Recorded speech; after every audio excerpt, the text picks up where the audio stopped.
हम पॉलिटी के प्रश्नों की प्रैक्टिस करेंगे। हमारा प्रश्न है, महाराष्ट्र में कुल कितनी संसदीय सीटें राज्यसभा निर्वाचित क्षेत्र में हैं? तो इसका हमारे ऑप्शन दिए गए हैं 11, 19, 10 या 1। इसका ऑप्शन हमारा दूसरा सही है, 19। महाराष्ट्र में राज्यसभा की सीटें 19 हैं।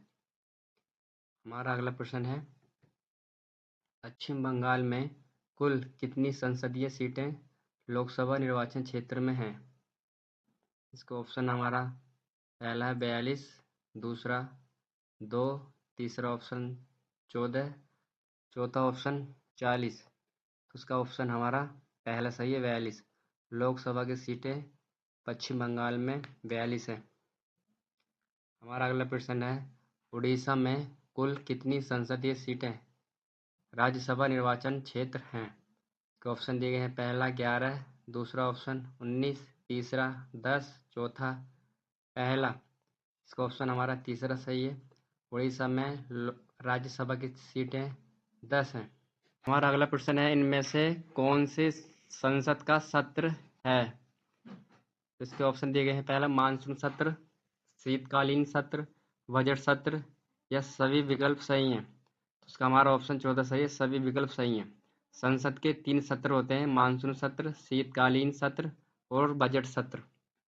प्रतिवर्ष संसद के 3 सत्र होते हैं। बजट सत्र फरवरी से मई तक, मानसून सत्र जो है जुलाई से सितंबर तक चलता है और शीतकालीन सत्र जो है नवंबर से दिसंबर तक चलता है। 2 सत्रों के मध्य 6 महीने से अधिक का अंतराल नहीं होना चाहिए। इस प्रकार संसद की बैठक एक वर्ष में न्यूनतम 2 बार होनी आवश्यक है। हमारा अगला प्रश्न है, भारत में पहली निर्वाचित लोकसभा अस्तित्व में कब आई थी? हमारे ऑप्शन दिए गए हैं, पहला ऑप्शन है जनवरी 1952 को, अप्रैल 1952 को, नवंबर 1950 को या नवंबर 1949 को। तो हमारा इसका ऑप्शन दूसरा सही है, अप्रैल 1952 को, क्योंकि 17 अप्रैल 1952 को लोकसभा अस्तित्व में आई थी पहली बार। हमारा अगला प्रश्न है, लोकतंत्र में राजनीतिक दबाव समूह का कार्य क्या है? ऑप्शन दिए गए हैं, पहला सरकार बनाना, दूसरा अपनी हितपूर्ति के लिए सरकार पर दबाव डालना, तीसरा है जनहितार्थ सरकार पर दबाव डालना, चौथा है मध्य अवधि चुनाव करवाना। इसका ऑप्शन हमारा तीसरा सही है, जनहितार्थ सरकार पर दबाव डालना। हमारा अगला प्रश्न है, केंद्रीय मंत्रिपरिषद का पद और सदस्यता कौन निर्धारित करता है? इसके ऑप्शन है, पहला गृह मंत्री, दूसरा शासक दल के अध्यक्ष, तीसरा है भारत के राष्ट्रपति, तो चौथा है उपराष्ट्रपति। इसका ऑप्शन हमारा तीसरा सही है, भारत के राष्ट्रपति। अनुच्छेद 75 के अंतर्गत मंत्रिपरिषद का गठन करता है राष्ट्रपति और राष्ट्रपति द्वारा प्रधानमंत्री की नियुक्ति होती है। प्रधानमंत्री की सलाह पर राष्ट्रपति द्वारा सभी अन्य मंत्रियों की नियुक्ति की जाती है। सैद्धांतिक रूप से मंत्री राष्ट्रपति के प्रसाद पर्यंत अपना पद धारण करते हैं। हमारा अगला प्रश्न है, निम्नलिखित में से कौन सा एक भारतीय संविधान के अंतर्गत आपातकाल की उद्घोषणा का आधार नहीं हो सकता? इसके ऑप्शन दिए गए हैं, युद्ध, दूसरा है सशस्त्र विद्रोह, तीसरा है बाह्य आक्रमण या चौथा आंतरिक अशांति। तो इसका हमारा ऑप्शन सही है, चौथा, आंतरिक अशांति नहीं हो सकता, बल्कि युद्ध, सशस्त्र विद्रोह और बाह्य आक्रमण हो सकता है। 44वें संविधान संशोधन द्वारा आंतरिक अशांति की जगह सशस्त्र विद्रोह में बदल दिया गया। हमारा अगला प्रश्न है, निम्नलिखित में से कौन केंद्रीय बजट की तैयारी और प्रस्तुति के लिए जिम्मेदार है? हमारा ऑप्शन है, आर्थिक मामलों के विभाग, दूसरा राजस्व विभाग, तीसरा है व्यय विभाग, चौथा इनमें से कोई विकल्प सही नहीं है।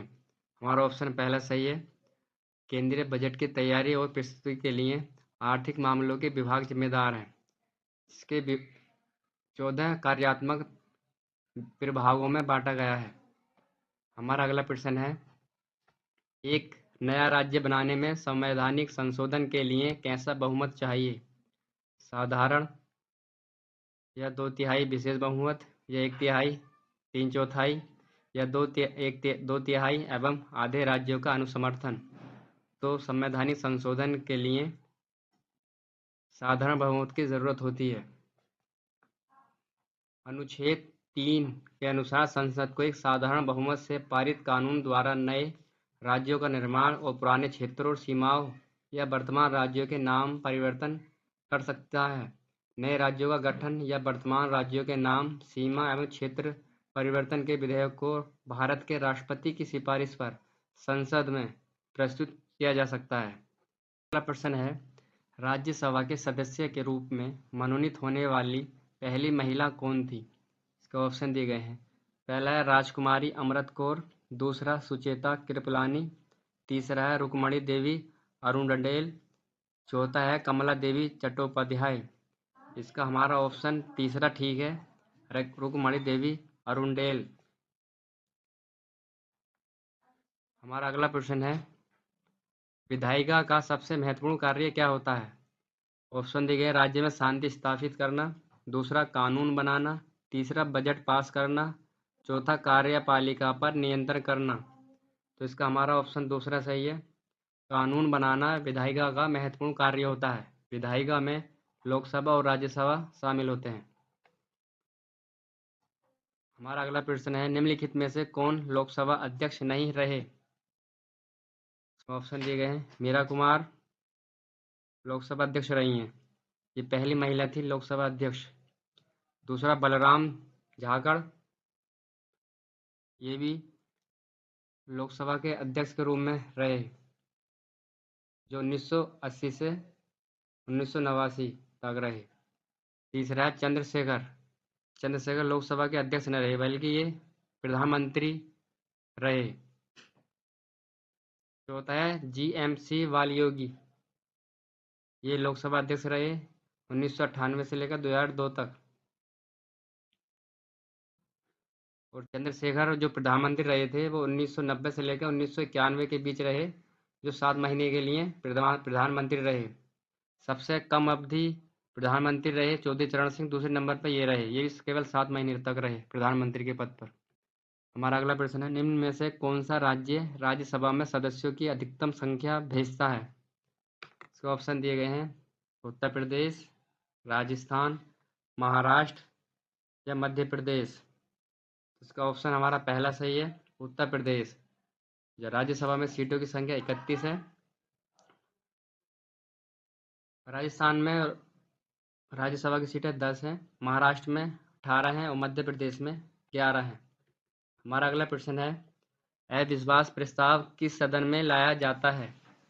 इसके ऑप्शन है, राज्यसभा में लाया जाता है, या लोकसभा में, या किसी भी सदन में, या इनमें से कोई नहीं। तो अविश्वास प्रस्ताव किस सदन में लाया जाता है? तो ये इसका ऑप्शन दूसरा सही, लोकसभा में। अविश्वास प्रस्ताव केवल लोकसभा में ही लाया जा सकता है। मंत्रिपरिषद तब तक कार्य करती है जब तक कि उसे लोकसभा में बहुमत प्राप्त हो। लोकसभा में अविश्वास प्रस्ताव को पारित करके मंत्रिपरिषद को भंग किया जा सकता है। इस प्रकार के प्रस्ताव के लिए 50 सदस्यों का अनुसमर्थन होना आवश्यक है। हमारा अगला प्रश्न है, निम्नलिखित में कथनों में कौन सही नहीं है? लोकसभा को प्रथम सदन कहा जाता है, या राज्यसभा संसद का उस सदन है? सही है। तीसरा, लोकसभा एक स्थायी सदन है, ये गलत है, क्योंकि लोकसभा एक अस्थायी सदन है जिसे भंग किया जा सकता है, राष्ट्रपति भंग कर देता है आर्टिकल 85 के अनुसार। चौथा, राज्यसभा एक स्थायी सदन है, बिल्कुल राज्यसभा एक स्थायी सदन है, ये कभी भंग नहीं किया जा सकता, बल्कि इसके 1/3 सदस्य प्रत्येक 2 वर्ष के अंतराल पर अवकाश ग्रहण करते हैं। हमारा अगला प्रश्न है, भारत में राज्यसभा के लिए अधिकतम कितनी सीटें निर्धारित हैं? तो राज्यसभा के लिए अधिकतम सीटें कितनी हैं? तो ऑप्शन दिए गए हैं, 245 सीटें, या 252, या 260, या 250। तो हमारा इसका ऑप्शन चौथा सही है, 250, क्योंकि 238 राज्यों के लिए और 12 मनोनीत करते हैं राष्ट्रपति। हमारा अगला प्रश्न है, भारत में लोकसभा के लिए अधिकतम कितनी सीटें निर्धारित हैं? इसमें ऑप्शन दिए गए हैं, 545 सीटें हैं, 552 है, या 560 है, या 550 सीटें हैं। हमारा इसका ऑप्शन कौन सा ठीक है? तो इसका हमारा ऑप्शन चौथा ठीक है, 552। क्योंकि 126वें संविधान संशोधन द्वारा लोकसभा में एंग्लो इंडियन को खत्म कर दिया गया है। अब अधिकतम संख्या 552 है। हमारा अगला प्रश्न है, निम्नलिखित में से कौन विधायिकीय सत्र को स्थगित करने की अधिसूचना जारी करता है? इसका ऑप्शन है, राज्यसभा का सभापति, या लोकसभा का अध्यक्ष, या राष्ट्रपति, या प्रधानमंत्री। इसका ऑप्शन हमारा तीसरा सही है, राष्ट्रपति। राष्ट्रपति के दोनों सदनों को आहूत करने या बुलाने का अधिकार है। सत्र अवसान मतलब सत्र खत्म करने का अधिकार है। और लोकसभा को भिक्टन यानी भंग करने का अधिकार है। राष्ट्रपति भिक्टन और सत्रावसान की शक्ति का प्रयोग मंत्रिपरिषद की सलाह के अनुसार करता है, अपने विवेक अनुसार नहीं।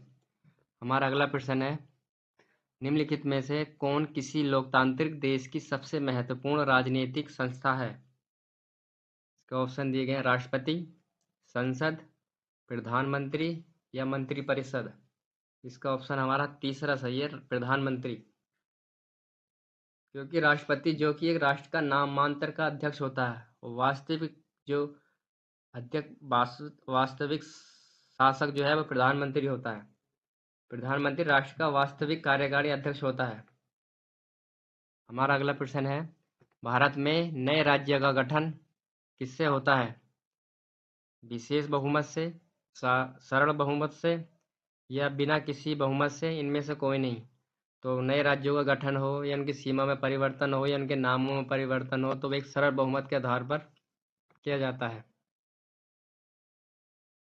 इसमें अनुच्छेद 3 के अंतर्गत संसद को विधि द्वारा किसी राज्य में उसका राज्य क्षेत्र अलग करने में, या दो या दो से अधिक राज्यों के क्षेत्रों को मिलाकर एक नया राज्य बनाने में, या किसी राज्य क्षेत्र को किसी राज्य के भाग के साथ मिलाकर नए राज्य का निर्माण करने के लिए, या उसके क्षेत्र में सीमाओं में नाम परिवर्तन करने के लिए किया जा सकता है। हमारा अगला प्रश्न है, प्राक्कलन समिति में कितने सदस्य होते हैं? तो हमारा इसका ऑप्शन है 20, 25, 30, या 35। इसका ऑप्शन हमारा तीसरा सही है, प्राक्कलन समिति में 30 सदस्य होते हैं।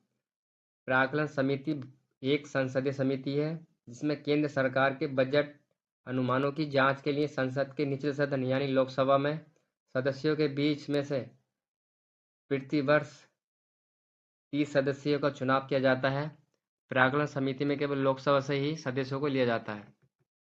हमारा अगला प्रश्न है, संसद के सदस्यों के लिए औपचारिक रूप से निर्धारित उपकरण नहीं है। शून्यकाल है, नहीं है, या ध्यान आकर्षण प्रस्ताव नहीं है, या आधे घंटे की चर्चा नहीं है, या अल्पकालिक चर्चा नहीं है। इसका ऑप्शन हमारा पहला सही है, शून्यकाल, जो 12 बजे से 1 बजे के बीच में रहता है। हमारा अगला प्रश्न है, लोकसभा में वोटिंग के दौरान पहले चरण में कौन मत नहीं डाल सकता? इसके ऑप्शन है, पहला है लोकसभा अध्यक्ष, या केंद्रीय मंत्री, या लोकसभा के सदस्य, इनमें से कोई नहीं। तो लोकसभा में पहले चरण में लोकसभा अध्यक्ष अपना मत नहीं डाल सकता, बल्कि जब दोनों तरफ से विधेयक के पक्ष में और विपक्ष में जब समान स्थिति आ जाती है तो वह निर्णायक मत का प्रयोग लोकसभा अध्यक्ष कर सकता है। साधारण तौर पर अपने मत का प्रयोग लोकसभा अध्यक्ष नहीं कर सकता। हमारा अगला प्रश्न है, भारतीय संसद के सदनों का सत्रावसान किसके द्वारा किया जाता है? ऑप्शन दिए गए हैं, लोकसभा के अध्यक्ष द्वारा, राज्यसभा के अध्यक्ष द्वारा, या भारत के प्रधानमंत्री द्वारा, या भारत के राष्ट्रपति द्वारा। उसका ऑप्शन हमारा चौथा सही है, भारत के राष्ट्रपति द्वारा। संसद के सदनों का सत्रावसान भिक्टन या आहूत करना सत्र का, ये सब राष्ट्रपति करता है। हमारा अगला प्रश्न है, राज्यसभा के सदस्य बनने के लिए व्यक्ति की न्यूनतम योग्यता क्या है? हमारे ऑप्शन दिए गए हैं। पहला, वह भारत का नागरिक होना चाहिए, सही है। दूसरा, वह दिवालिया घोषित होना चाहिए, गलत, तो दिवालिया घोषित तो हो ही नहीं सकता। तीसरा, वह कम से कम 30 वर्ष की आयु का होना चाहिए, सही है। इसका पहला और तीसरा ऑप्शन सही है। तो उसमें कौन सा है? तीसरा ऑप्शन, जिसमें पहला तथा दोनों सही हैं, क्योंकि भाग 5 में के तहत अनुच्छेद 84 के अंतर्गत वह राज्यसभा का सदस्य की योग्यताएं का वर्णन है। हमारा अगला प्रश्न है, भारतीय संसद को कम से कम कितना मिलना चाहिए? वर्ष में 1 बार, वर्ष में 2 बार, वर्ष में 3 बार या वर्ष में 4 बार? तो भारतीय संसद को कम से कम वर्ष में 2 बार मिलना चाहिए। दूसरा ऑप्शन हमारा सही है इसका। भारतीय संविधान का अनुच्छेद 85 राष्ट्रपति को एक निश्चित अंतराल पर प्रत्येक संसद के सदन को आहूत करने का अधिकार देता है। लोकसभा के 2 सत्रों के बीच 6 महीने से अधिक का अंतराल नहीं होना चाहिए। इसका मतलब ये है कि संसद को वर्ष में कम से कम 2 बार आहूत करने का, बैठक बुलाने का जरूरी है। हमारा अगला प्रश्न है, भारतीय संसद में कौन सी परिस्थिति में सदन किसी सदस्य की सीट को रिक्त घोषित कर सकता है? हमारे इसके ऑप्शन है, यदि वह सदस्य लगातार 60 दिनों से सदन की सभी सभाओं में अनुपस्थित रहे, मतलब बिना बताए, बिना जो है नोटिस दिए हुए, तो इसका ये पहला ऑप्शन सही है। दूसरा, यदि वह सदस्य लगातार 45 दिनों से सदन की सभी सभाओं से अनुपस्थित, गलत है ये। यदि वह सदस्य लगातार 30 दिनों, ये भी गलत है। यदि वह सदस्य लगातार 21 दिनों, केवल 60 दिनों तक बिना अनुमति प्राप्त किए हुए या बिना जो है अपनी सूचना दिए बगैर वह 60 दिनों तक संसद की बैठक में अनुपस्थित रहता है, तो वह अपनी सदस्यता से हाथ धो बैठ सकता है। हमारा अगला प्रश्न है, भारत में प्राय 3 संसदीय सत्र होते हैं। नाम है बजट सत्र, मानसून सत्र और डैश। तो इसके ऑप्शन है शरद ऋतु सत्र, ग्रीष्मकालीन सत्र या शीतकालीन सत्र, इनमें से कोई नहीं। तो इसका हमारा ऑप्शन तीसरा सही है। तीसरा जो सत्र है वो शीतकालीन सत्र है, क्योंकि संसद में आमतौर पर एक वर्ष में 3 सत्र आयोजित किए जाते हैं। बजट सत्र, मानसून सत्र और शीतकालीन सत्र। भारतीय संसद के दोनों सदनों की संयुक्त बैठक को कौन आहूत यानी बुलाता है?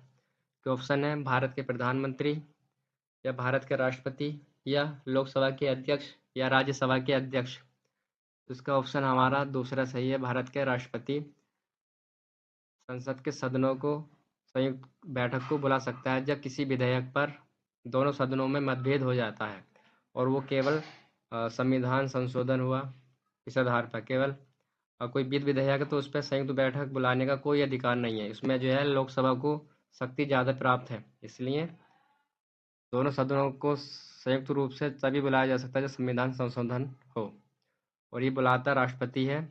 और दोनों सदनों की संयुक्त बैठक अनुच्छेद 108 के अंतर्गत होती है और इसकी अध्यक्षता लोकसभा अध्यक्ष ही करता है। हमारा अगला प्रश्न है, कौन सा विधेयक भारत के राष्ट्रपति के पूर्व अनुमति के बिना प्रस्तावित किया जा सकता है?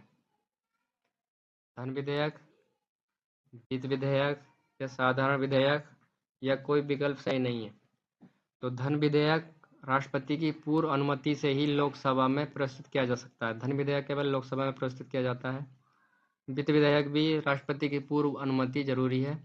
साधारण विधेयक को राष्ट्रपति की पूर्व अनुमति जरूरी नहीं। इसका ऑप्शन हमारा तीसरा सही है। प्रश्न है, भारत में केंद्रीय मंत्रियों को गोपनीयता की शपथ किसके द्वारा दिलवाई जाती है? ऑप्शन दिए गए हैं, भारत के प्रधानमंत्री द्वारा या भारत के नियंत्रक एवं महालेखा परीक्षक द्वारा या भारत के राष्ट्रपति द्वारा या भारत के मुख्य न्यायाधीश द्वारा।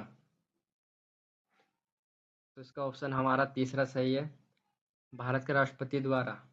आर्टिकल 75 के अनुसार एक मंत्री को अपना पदभार ग्रहण करने से पूर्व राष्ट्रपति द्वारा तीसरी अनुसूची में वर्णित उद्देश्यों के लिए निर्धारित रूपों के अनुसार कार्यालय और गोपनीयता की शपथ दिलाई जाती है। संविधान की तीसरी अनुसूची में पद की शपथ और गोपनीयता की शपथ को शामिल किया गया है। हमारा अगला प्रश्न है, राष्ट्रीय आपातकाल के राज्य के विषयों पर संसद द्वारा बनाए गए कानून आपातकालीन की समाप्ति के पश्चात कितने समय बाद निष्क्रिय हो जाते हैं तथा प्रवृत्त में नहीं रहते। इसके ऑप्शन दिए गए 3 माह के अंतराल पर, मतलब 6 माह के बाद, या 9 माह के बाद, या 12 माह के बाद। इसका ऑप्शन हमारा दूसरा सही है, 6 माह के बाद जो है समाप्त हो जाते हैं। यदि संसद के दोनों सदनों द्वारा अनुमोदित किया गया है तो राष्ट्रीय आपातकाल 6 महीने तक जारी रह सकता है। इसे हर 6 महीने के लिए संसद की मंजूरी के साथ अनिश्चित अवधि तक बढ़ाया जा सकता है। इसके लिए प्रावधान 1978 44वें संविधान संशोधन 1978 में यह अधिनियमित जोड़ा गया था। हमारा अगला प्रश्न है, सरकार के किस अंग में लोगों के निर्वाचित प्रतिनिधि होते हैं। तो इसके ऑप्शन दिए गए हैं, संचार माध्यम में, या विधायिकी में, या न्यायपालिका में, या सभी विकल्प सही हैं। तो इसका ऑप्शन हमारा दूसरा सही है, विधायिकी में। हमारा अगला प्रश्न है, वर्ष 1975 से 1977 के बीच आपातकाल के दौरान भारत के प्रधानमंत्री कौन थे। इसका ऑप्शन दिए गए, इंदिरा गांधी थी, या राजीव गांधी थे, या मोरारजी देसाई थे, या चौधरी चरण सिंह थे। इसका ऑप्शन हमारा पहला सही, इंदिरा गांधी थी। 1975 से लेकर 1977 तक, यानी 19 महीने तक प्रधानमंत्री रही। और आपातकाल के दौरान जो राष्ट्रपति ने घोषणा की थी आपातकाल की, वह फखरुद्दीन अली अहमद द्वारा। देश में आंतरिक गड़बड़ी के कारण आपातकाल 26 जून 1975 से लेकर 21 मार्च 1977 तक लागू रहा। अगला प्रश्न है, संसद के सदनों को बुलाने की शक्ति किसके पास है। ऑप्शन है, प्रधानमंत्री के पास, लोकसभा अध्यक्ष के पास, या उपराष्ट्रपति के पास, या राष्ट्रपति के पास। तो हमारा इसका ऑप्शन चौथा सही है, राष्ट्रपति के पास संसद के सदनों को बुलाने की शक्ति प्राप्त है।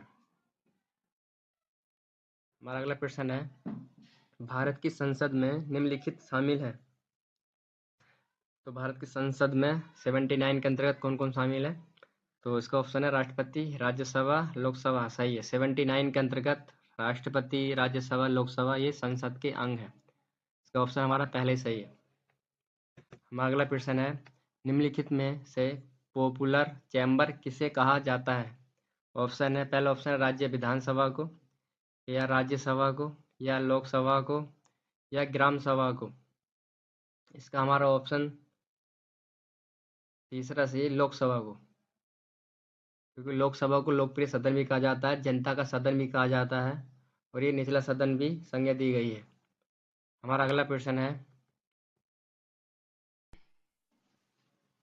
प्रश्न है, लोकसभा और राज्यसभा की संयुक्त बैठक की अध्यक्षता कौन करता है।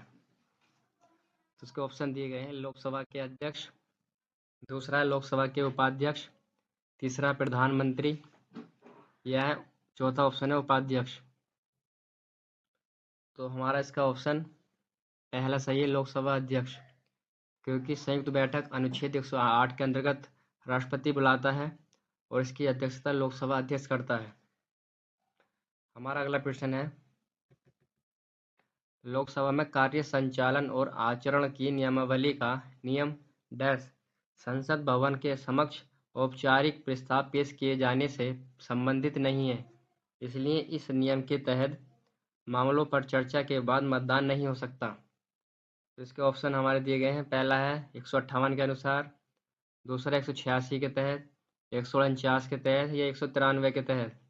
तो इसका ऑप्शन चौथा सही है, 193 के तहत। हमारा अगला प्रश्न है, संसद में कोई विधेयक धन विधेयक है या नहीं, इस पर अंतिम निर्णय कौन करता है। तो इसके ऑप्शन दिए गए हैं, उपराष्ट्रपति, लोकसभा अध्यक्ष, तीसरा वित्त मंत्री, या प्रधानमंत्री। तो कोई धन विधेयक है या नहीं, इसका अंतिम निर्णय लोकसभा अध्यक्ष करता है, और धन विधेयक को लोकसभा में प्रस्तुत करने से पहले राष्ट्रपति की पूर्व अनुमति जरूरी है। हमारा अगला प्रश्न है, भारतीय संसद के परिप्रेक्ष्य में शून्यकाल किसे कहते हैं। इसमें ऑप्शन दिए गए प्रश्नकाल के तुरंत बाद का समय, दूसरा संसदीय कार्यवाही के उत्तरार्ध का समय, तीसरा प्रश्नकाल से पहले का समय, चौथा संसदीय कार्यवाही के पूर्वार्ध का समय। इसका ऑप्शन हमारा पहला सही है, प्रश्नकाल के तुरंत बाद का समय। शून्यकाल होता है जिसकी अवधि 12 बजे से लेकर 1 बजे के बीच में होती है। हमारा अगला प्रश्न है, एक वर्ष में लोकसभा के सामान्यतः कितने सत्र आयोजित किए जाते हैं? तो इसमें पूछा है सामान्यतः, न्यूनतम नहीं। इसका ऑप्शन दिए गए हैं 7, दूसरा ऑप्शन है 5, तीसरा है 3, चौथा है 2। तो लोकसभा के सामान्यतः 3 सत्र बुलाए जाते हैं और न्यूनतम 2 सत्र बुलाना जरूरी है। हमारा अगला प्रश्न है, संसद के दोनों सदनों की संयुक्त बैठक की अध्यक्षता कौन करता है? ये रिपीटेड क्वेश्चन है, तो इसका ऑप्शन हमारा दूसरा सही है, लोकसभा अध्यक्ष संयुक्त बैठक की अध्यक्षता लोकसभा अध्यक्ष करता है। संयुक्त बैठक को बुलाता राष्ट्रपति है, अध्यक्षता लोकसभा अध्यक्ष करता है। हमारा अगला प्रश्न है, भारत के संविधान के अनुच्छेद 100(3) के तहत लोकसभा की बैठक शुरू करने के लिए अपेक्षित गणपूर्ति सदन के सदस्यों की कुल संख्या का कितना हिस्सा होती है? तो ऑप्शन है हमारा 10वां हिस्सा, 1 का 5वां हिस्सा, या 1 का तिहाई, या आधा। तो हमारा इसका ऑप्शन पहला सही है, 1/10वां हिस्सा गणपूर्ति के लिए जरूरी है। प्रश्न है, पहली लोकसभा का पहला सत्र डैश को शुरू हुआ था? तो इसके ऑप्शन हमारे दिए गए हैं 26 जनवरी 1950 को, या 15 अगस्त 1947 को, या 15 अगस्त 1951 को, 13 मई 1952 को। तो इसका हमारा ऑप्शन चौथा सही है, पहली लोकसभा का पहला सत्र जो था 13 मई 1952 को शुरू हुआ था। हमारा अगला प्रश्न है, लोकसभा में प्रश्नों की स्वीकार्यता का फैसला कौन करता है? इसके ऑप्शन दिए गए हैं, लोकसभा अध्यक्ष, प्रधानमंत्री, या उपाध्यक्ष, या उपराष्ट्रपति। तो इसका हमारा ऑप्शन पहला सही है, लोकसभा अध्यक्ष। लोकसभा अध्यक्ष यानी स्पीकर यह निर्धारित करते हैं कि कोई प्रश्न या उसका कोई भाग इन नियमों के आधार पर स्वीकार्य है या नहीं, तथा वह किसी प्रश्न या उसके किसी भाग को पूछने जाने हेतु मना भी कर सकते हैं। हमारा अगला प्रश्न है, संसद के सदनों और उसकी समितियों और सदस्यों की शक्तियां, विशेष अधिकार और बचाव के बारे में मुख्य रूप से भारत के संविधान के अनुच्छेद में उल्लेखित किया गया है। तो इसके ऑप्शन दिए गए हैं 115, 107, ये 105, ये 102। तो इसका ऑप्शन हमारा तीसरा सही है, 105 के अंतर्गत। हमारा अगला प्रश्न है, संसद सदस्य स्थानीय क्षेत्र विकास योजना को दिसंबर में पेश किया गया था। तो इसके ऑप्शन हमारे दिए गए हैं 2014 को, या 2004 को, या 1991 को, या 1993 को। तो इसका ऑप्शन हमारा चौथा सही है, 1993 को, क्योंकि 23 दिसंबर 1993 को भारत सरकार द्वारा सांसद स्थानीय क्षेत्र विकास योजना को पेश किया गया था। यह संसदों के सदस्यों को स्थानीय स्तर पर महसूस की जाने वाली ज़रूरतों के आधार पर टिकाऊ सामुदायिक संपत्ति बनाने पर जोर देने के साथ साथ अपने निर्वाचन क्षेत्र में विकास कार्य की सिफारिश करने में सक्षम बनाता है।